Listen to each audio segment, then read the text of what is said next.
हम अपने दर्शकों को बता दें कि वक्फ कानून पर सुप्रीम कोर्ट में आज की सुनवाई पूरी हो गई है। अस्सलामुअलैकुम वरहमतुल्लाहि वबरकातुहू। दोस्तानी मोहतरम, बहुत बड़ी खबर सामने निकल कर आ रही है सुप्रीम कोर्ट से। मेरे दोस्तों, वक्फ बिल के ताल्लुक से सुप्रीम कोर्ट में सुनवाई हुई है और सुप्रीम कोर्ट ने मोदी सरकार को फटकार लगाई है। मेरे दोस्तों, मुसलमानों की तरफ से वक्फ बिल की तरफ से कपिल सिब्बल ने अपनी दलीलें रखी और वहीं सरकार ने भी, सरकारी वकील ने भी अपनी दलीलें रखी। मेरे दोस्तों, पूरी खबर मैं आपको बताऊंगा और पूरा अपडेट मैं आपको बताऊंगा और वीडियो भी मैं आपको दिखाऊंगा। जो याचिकाकर्ता हैं अमानतुल्लाह खान, उन्होंने बाहर आकर क्या बयान दिया है और क्या कहा है।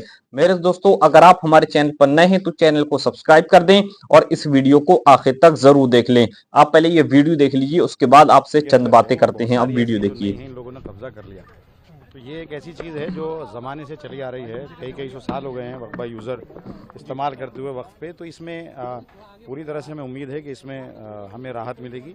और दूसरा, जो नॉन मुस्लिम बोर्ड के अंदर आया है और जो इलेक्टेड प्रोसेस है उसको इन्होंने ख़त्म किया है। जैसे एमएलए इलेक्टेड था या एमपी इलेक्टेड था और मुस्लिम था, क्योंकि इनके पास तो है नहीं, तो इन्होंने जो है ये अनकॉन्स्टिट्यूशनल जो चीज़ें इसके अंदर रखी है। हमें पूरी उम्मीद है कि हमें इसमें जो है हमें पूरा भरोसा है और पूरे हिंदुस्तान को इसमें यकीन है कि सुप्रीम कोर्ट से हमें इसमें इंसाफ मिलेगा और राहत मिलेगी। ऐसा लग रहा है कि वक्फ की संपत्ति अब डी नोटिफाइड नहीं होगी, अंतरिम ऑर्डर उसी तरफ आता हुआ दिख रहा है। बिल्कुल उम्मीद है। और जिस तरह से ये वक्फ की ज़मीनों को कब्जा करने के लिए ये एक्ट लाया गया है, उस पर कहीं ना कहीं हमें पूरी उम्मीद है इसमें राहत मिलेगी। ठीक है, लेकिन कोर्ट की तरफ से ये भी चिंता जताई गई कि जैसे दिल्ली हाई कोर्ट की जमीन पे भी वक्फ का दावा किया गया है, इस तरह के भी मुद्दे होते आए।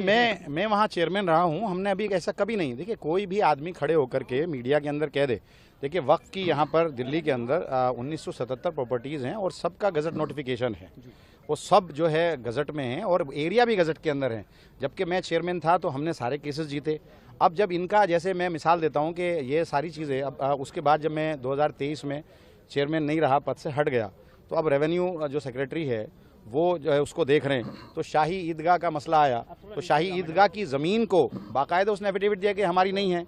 एक नखुंजी मस्जिद है वहाँ, उसके अंदर महरौली के अंदर कई सारी दरगाहें हैं, उस पर उन्होंने जो है क्लेम किया। मैं कह रहा हूँ कि केंद्र सरकार या स्टेट अगर किसी ज़मीन को लेना चाहती है तो सीओ या जो डीएम को ये पावर दे रहे हैं तो वो उसको कैसे चैलेंज कर सकता है, उनके खिलाफ कैसे जा सकता है? सरकार के खिलाफ नहीं जा सकता। तो केंद्र सरकार ने एक नोटिफिकेशन जारी किया था 123 प्रॉपर्टीज़ का, और सारी ज़मीनें उन्होंने अपने अंडर ले ली थी। तो मैं, क्योंकि इनके अधीन नहीं आता, क्योंकि हमारी अलग सरकार है और ऑटोनोमस बॉडी थी, तो मैंने चैलेंज किया हाई कोर्ट के अंदर और सारी ज़मीनें वापस लेकर आए। एडमिनिस्ट्रेशन कंट्रोल जो है आज भी दिल्ली वक्फ बोर्ड का है और वो केस चल रहा है। अगर इन्हीं का होता, ये डिविजनल कमिश्नर जो आज है या जो सीओ है अगर आज है, तो आप उम्मीद कर सकते हैं कि रेवेन्यू सेक्रेटरी का या रेवेन्यू जो केंद्र सरकार यूनियन ऑफ इंडिया के खिलाफ वो चला जाता, कभी नहीं जाता।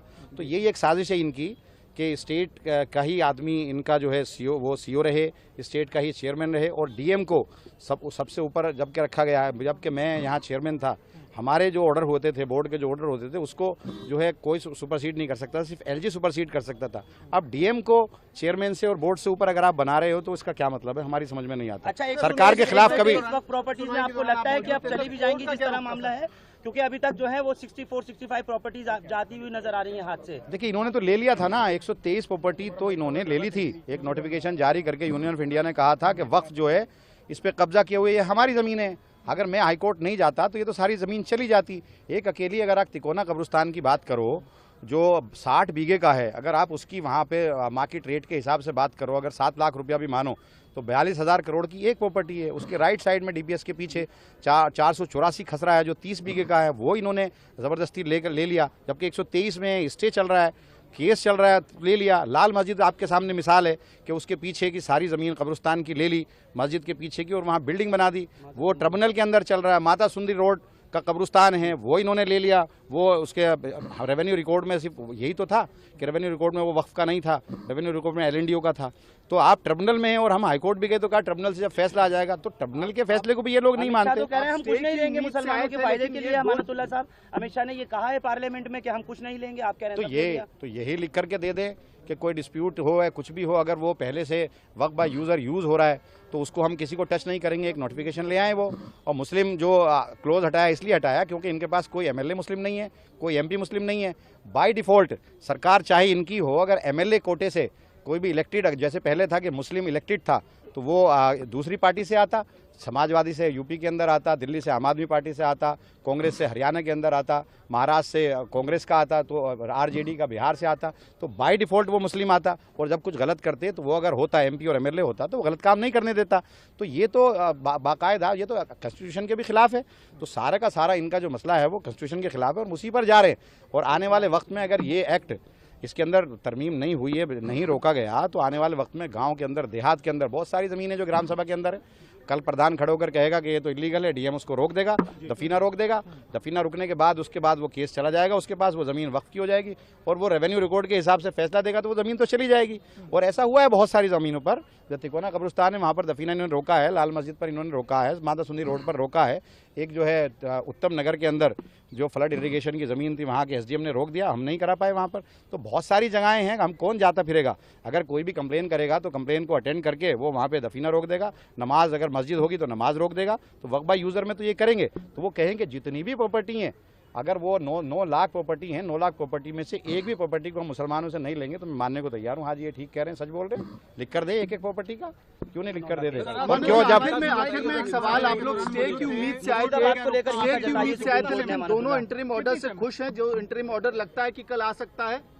देखिए पूरी उम्मीद है, अभी तो नहीं कहा जा सकता, कल के लिए छोड़ा है, तो अभी फैसला जब तक नहीं आएगा तब तक नहीं कहा जा सकता। बहस होनी है और इसमें सारे लोगों ने अच्छे से अपने पॉइंट रखे हैं और सारी चीजें समझ आ रही हैं। सुप्रीम कोर्ट ने जो मुर्शिदाबाद में हिंसा है या और बिल्कुल जो चिंता जताई है वायलेंस को लेकर सुप्रीम कोर्ट ने जो है वो ये तो गांव-गांव हर जगह गांव-गांव मजहबी, जब मस्जिद में आप जाकर के क्लेम दूसरे करेंगे, दफीना रोकेंगे, ईद की नमाज पढ़ने से रोकेंगे तो क्या होगा? वायलेंस होगा। ये तो पूरे मुल्क में फसाद कराने के लिए तो ये लाए हैं, इनका मकसद ये है। इनकी रोटी, सियासी रोटी बगैर फसाद के सिकती ही नहीं है।